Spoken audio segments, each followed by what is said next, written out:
Har safar homilador ayollarga yoki homiladorlikka tayyorlanayotgan ayollarimizga azonoterapiya tavsiya etsam, Dildor opa, azonoterapiya nima o'zi deb savol berishadi. Homiladorlarimizga atrof muhit qanday ta'sir qilishini bilasizmi? Kislorod bilan birgalikda juda ko'p miqdorda chang va zararli moddalar ayol organizmiga kirishini va homilaga qay darajada zarar ko'rsatishini siz tasavvur ham qila olmaysiz. Hozirgi kunda juda ham ko'p ayollarimizda homiladorlik toksikozi rivojlanmoqda va ekologiyani ana shu homiladorlik toksikozi rivojlanishiga ko'payishiga sabab bo'layotgani aniqlandi. Navbatdagi ko'rikka kelganda ayollarimizda qon tahlillarini ko'rganimizda kamqonlik, ya'ni anemiya kuzatilyapti. Ha, aytgancha yana shuni aytib o'taman, qabulimizda bir qancha bemorlarda homila rivojlanishi ortda qolib, hattoki nobud bo'layotgan holatlar kuzatilmoqda.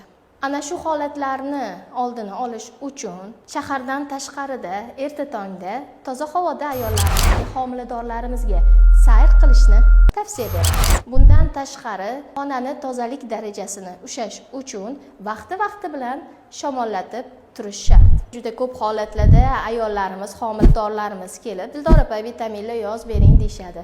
Hurmatli ayollarimiz, bo'lajak onalarimiz, gap faqat ximический preparat vitaminlarda emas. Eng asosiysi yetarlicha kerakli mikroelement, vitaminlarga boy oziq-ovqatlarni, mevalarni, sabzavotlarni iste'mol qiling. Ana shunda biz ichishingiz kerak bo'lgan vitaminlarni o'rnini tabiiy yo'l bilan qoplay olamiz. Shu o'rinda qo'shimcha kislorod terapiya, ya'ni azonoterapiya usulimizdan foydalanishimiz mumkin. Ekologik muhitni homiladorlikka ta'siri haqida yana ham ko'proq bilmoqchi bo'lsangiz, izohlaringizni qoldirishingiz mumkin.